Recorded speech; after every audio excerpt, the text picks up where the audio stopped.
If you keep frowning like that, your face will be stuck that way forever. I'm not frowning, Kasham replied her best friend. Yes, you are. And if I can see through your fake smile, then trust me, so can everyone else, Miru persisted. Kasham sighed, letting her shoulders droop slightly. Her friend was right, of course, she admitted. I think it would be better to keep a neutral expression, or else someone would mistake your irritation as some sort of jealousy. Miru noticed her friend was beginning to bristle up and hurried on to say, I know you're not jealous, but the others don't know that. Kasham rolled her eyes.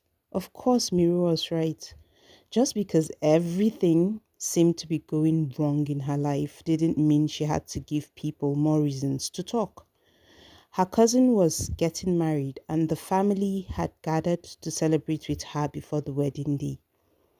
Kasham and her best friend Miru had been there for only 2 hours, but she was already tired of her relatives and their phony compassion.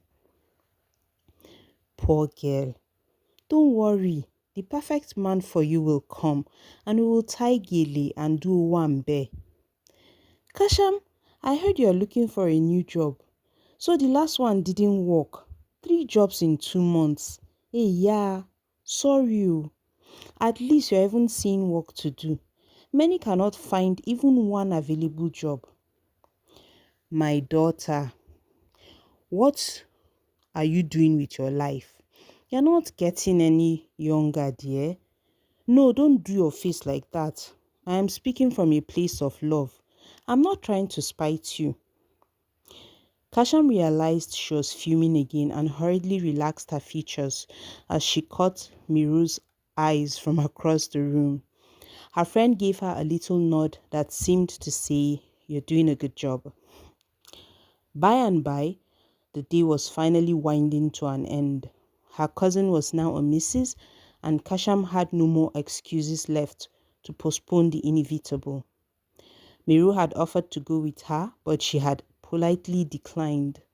Even though she knew having her best friend beside her would boost her courage, Kasham didn't think it was wise to go with her. It was a dicey situation, and if she wasn't in such a fix, she would have been laughing her head off at how absurd the whole thing was. Unable to put it off any longer, Kasham boldly made her way to the home address she had received almost 3 weeks prior. Miru and her Auntie Sheila were 101% behind her on this endeavor. But as Kasham made her way to the door, she felt her courage deserting her. God, please, not now, she murmured under her breath and nervously knocked on the door. She waited for a few seconds, and when there was no answer, she knocked again. Maybe she should have called or sent an email, right? She didn't even have the man's WhatsApp number. For some reason, she had decided to take the bull by the horn and just go with the flow. In hindsight, she realized her folly. She was about to knock again when someone spoke behind her. Are you looking for someone?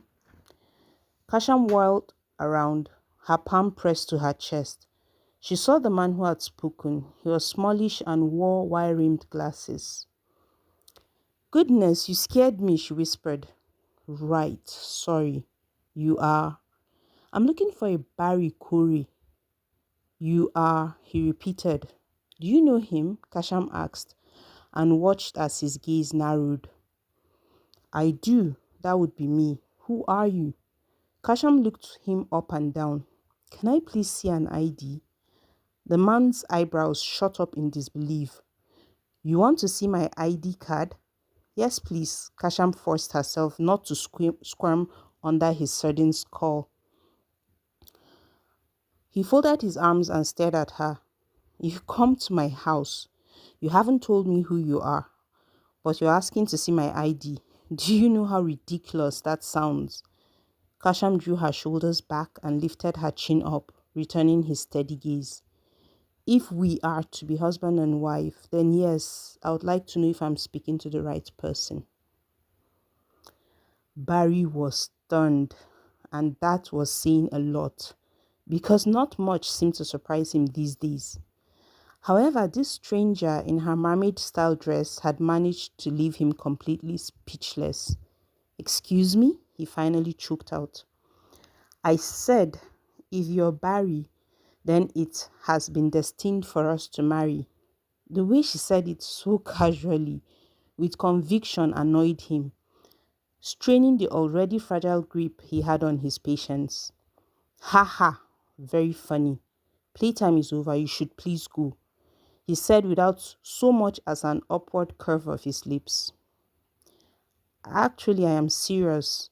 Your grandma wanted it that way, so here I am. He took an ominous step towards her. She stood her ground. I have had a really long day and I'm running thin on patience right now. Please leave. Kasham sighed. She knew she was taking the wrong approach and that obviously it wasn't going to get her anywhere with him. Listen, this isn't easy for me too, but it seems you're my only hope. Your grandma placed a curse on me because my dear mother had the temerity to have laughed at your supposed disability. She looked at him, frowning. You don't look disabled to me. Barry read back slightly. I had a... Never mind. Go on, please. Can we at least go inside? I've been on my feet all day and I'm exhausted. But this is important. Please? I am not letting a strange woman with an even stranger story into my house. Kasham sighed again. Fine. My name is Kasham Sylvester. I can't seem to hold down a good job or a nice boyfriend. I have only one good friend who hasn't tried to stab me in the back. I was told that when my mother was pregnant with me, she laughed at a disabled child, and the child's grandmother placed a curse on her unborn baby. That's me.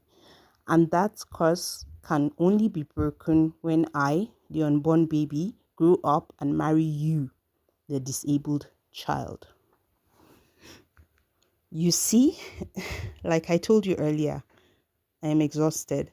I really don't need you making up some ridiculous story for whatever reason. Barry was shaken.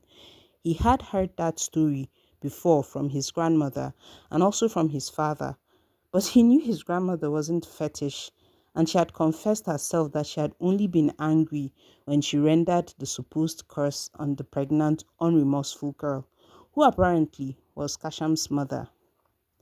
I would really love to go and not have to contemplate marrying a stranger, but I'm desperate, please, she pleaded. Come on, you don't really believe that story, do you? My grandma isn't a witch, and yes, she did tell me about what happened. However, it's just an inside joke in my family. Please go home and don't worry yourself about it. There's no cause. Kasham frowned. That's easy for you to say because you don't have to live my life every blessed day. Look, I am sick and tired of everyone pointing out what's wrong with me.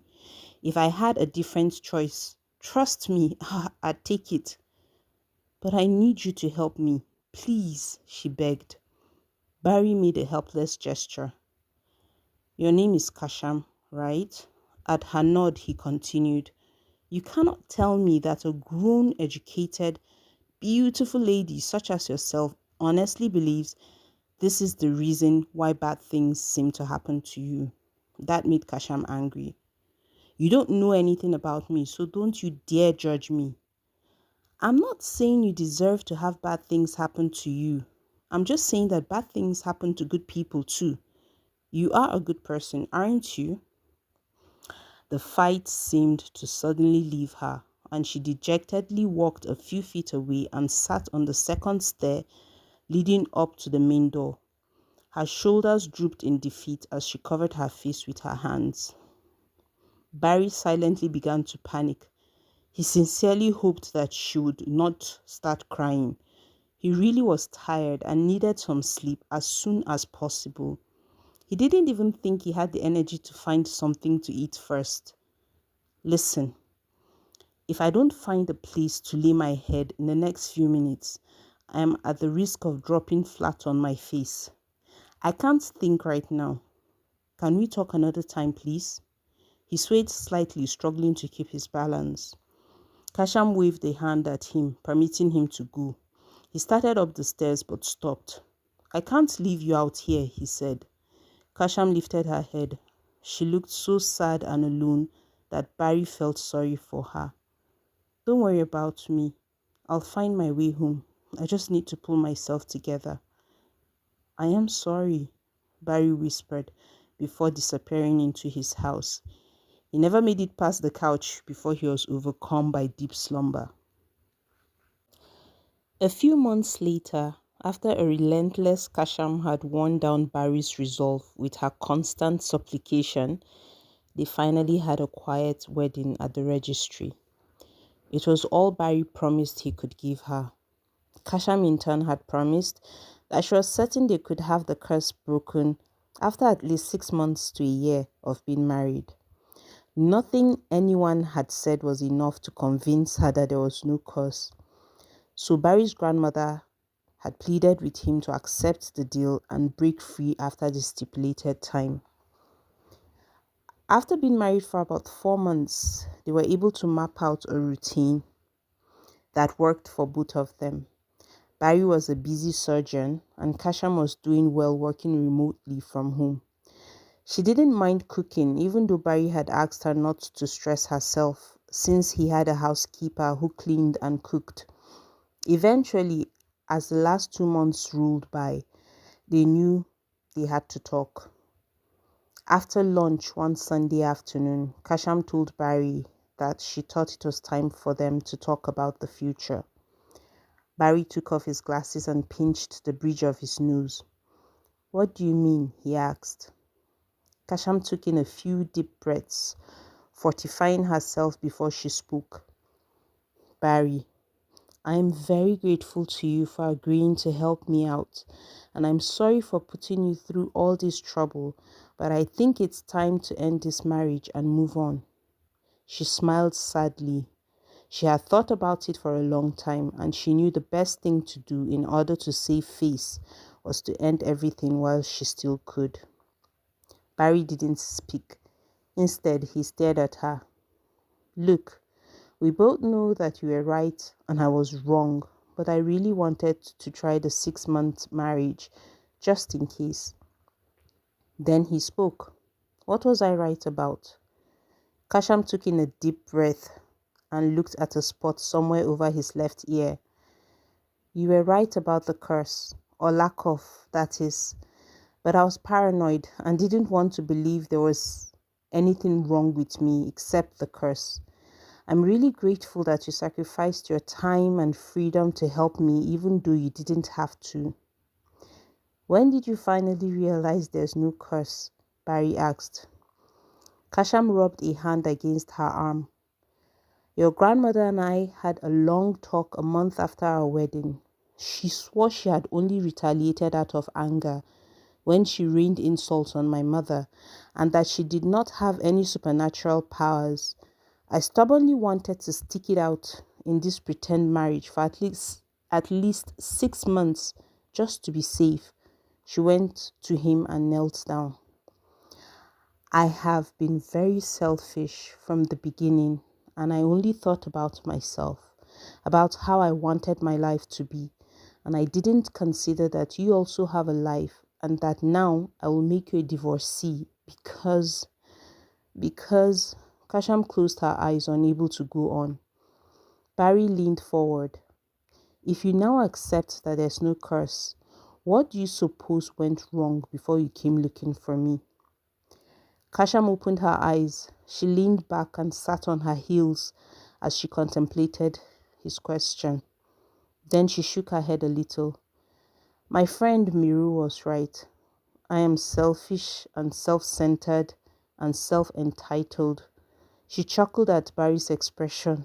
Yes, she did say all that, and I know she's right, but I was too angry to accept the truth. Sometimes it wasn't really my fault, the jobs, the relationships, everything. However, when I look back at everything that happened, I realized that 85% of the time I was to blame. I am not proud to admit that, but I can assure you that I am working on becoming a better person. Kasham slowly got up and sighed. I guess what I'm trying to say is thank you for everything. I'm also very sorry for everything. Barry got up too. Why does that sound like a farewell speech? He bent to look into her eyes, but she wouldn't look at him. Is it a farewell speech? He insisted. Kasham nodded once. Then have the courage to at least look at me while you're breaking my heart. Kasham quickly looked up at him in surprise when she heard the accusation in his voice. But it was the words themselves that gave her hope. I am? She knew that he could hear the thin thread of hope in her voice, but she didn't care. Yes, Kasham, yes, you are. But she could barely breathe as she waited for him to continue. But only if you're planning to leave me. There was total silence. The tension was thick. Kasham was almost giddy with it. What? She cleared her throat and tried again. What do you mean? Barry leaned forward until his forehead touched hers. I like you, Kasham, and I would like you to give us a chance to make this marriage work. Kasham could hear her heart beat wildly. She gave him a wobbly, wobbly smile as a single tear rolled down her cheek. Yes, I would like that too. The end.